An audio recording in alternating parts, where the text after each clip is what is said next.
friends, and welcome to your video on formulating an artistic investigation. You will find these standards on your proposal assignments.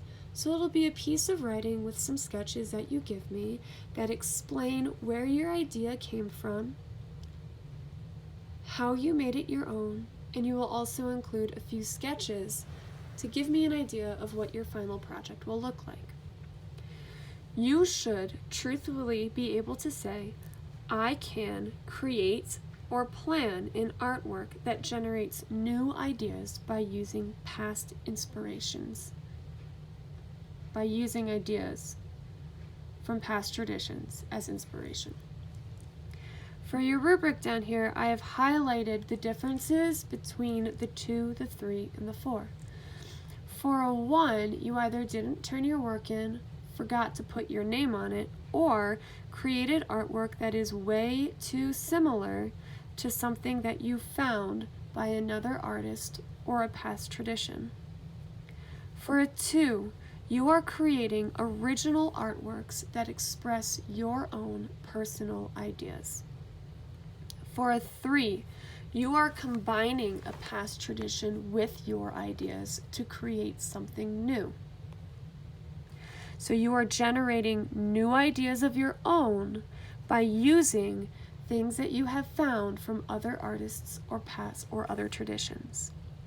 For a 4, you are creating your own very new ideas and explaining why those ideas are meaningful. So the 2 and the 4 here are related.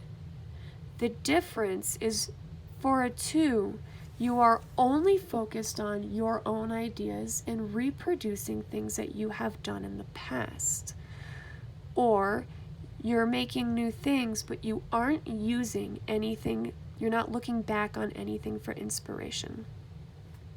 The 3 is combining things that you found with your own ideas, and the 4 is taking those things that you found and creating something totally new. Something totally different than anything you've ever done before. You will be writing a proposal before each project explaining where your idea came from, how you changed it to make it your own, and possibly why your idea is meaningful. You have 4 vocabulary words. The first one is investigation. An investigation is the process of finding new information through asking and answering questions. 2, inspiration. Inspiration is a sudden, brilliant, or timely creative idea. This is those aha moments. Maybe you have spent a few hours or days trying to come up with an idea, but you're not happy with anything that you come up with, or you're drawing a blank, and then suddenly, one day, it hits you out of the blue. Aha! Eureka! And you get really excited. 3 is plagiarism.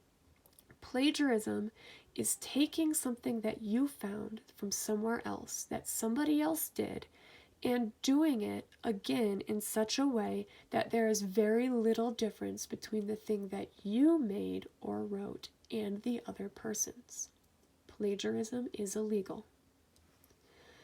4 is creative. This is how we avoid plagiarism. We come up with a creative solution. Creative means involving the imagination or original ideas. So what you need to do for the 3 is ask yourself, how can I use my imagination to make this thing that I found new or mine? All right. Step 1. Decide on a topic or find an image that really interests you and draws you in. You will research this topic by either finding new information on it or getting answers to questions that you already have. Step 2. Begin sketching ideas that you learned in a way that is your own. do not plagiarize. This is the visual planning part of your proposal. Your hint is to ask yourself, how do I add my imagination to this so it is definitely coming from me and no one else? Step 3. Explain your idea and how it relates to what you learned or found in your proposal. Remember, all of the best artists steal ideas, but they make them their own by adding their imagination to it or their style to it. This way, they avoid plagiarism. Choose things that interest you, that you are naturally drawn to. This will make the entire planning process and the creation process a lot of fun. And a project from planning to creating can take 1.5 to 2 weeks. If you don't choose something that you're naturally interested in, those 1.5 to 2 weeks are going to go very slow and be very boring. If you choose something that you are naturally interested in, you will have a lot of fun.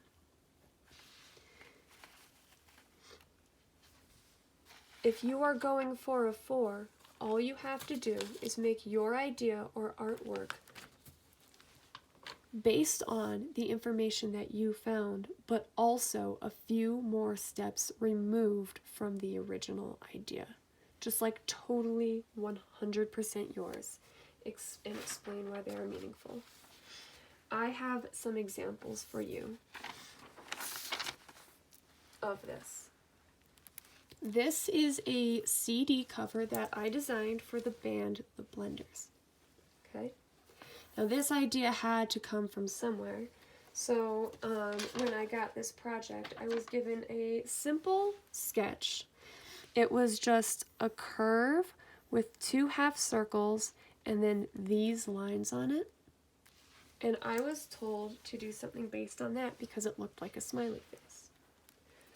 So what I did was, in my sketchbook, I started formulating an investigation.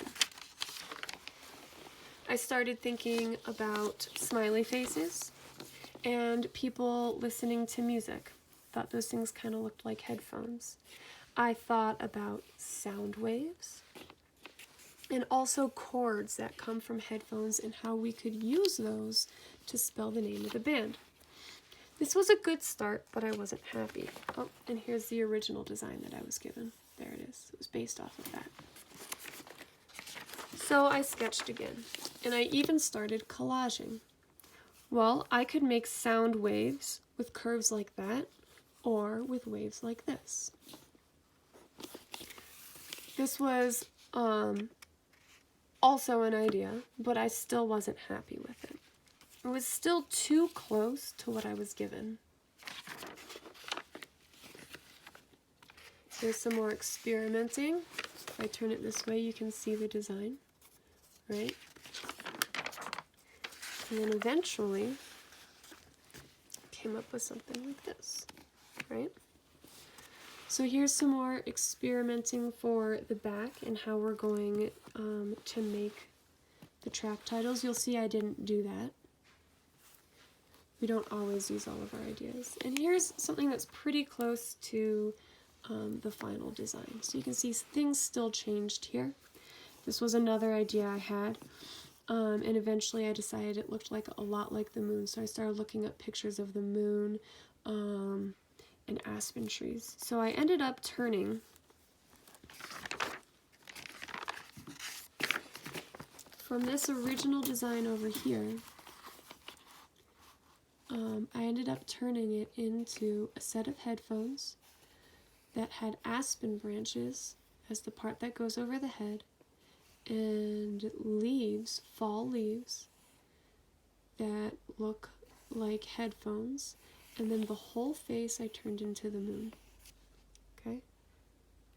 This was meaningful because this is a local Flagstaff band, Flagstaff has a lot of aspens, and people travel from forever to see, especially in Lockett Meadow, our aspens change. And we're a dark skies city, as represented by the moon. A lot of the songs on here take place in the fall or winter when it's darker and we see the moon longer and the trees change. And then I also used a rainbow design here to symbolize the music coming out of our headphones. Okay. I can't wait to help you guys make amazing art. See you later.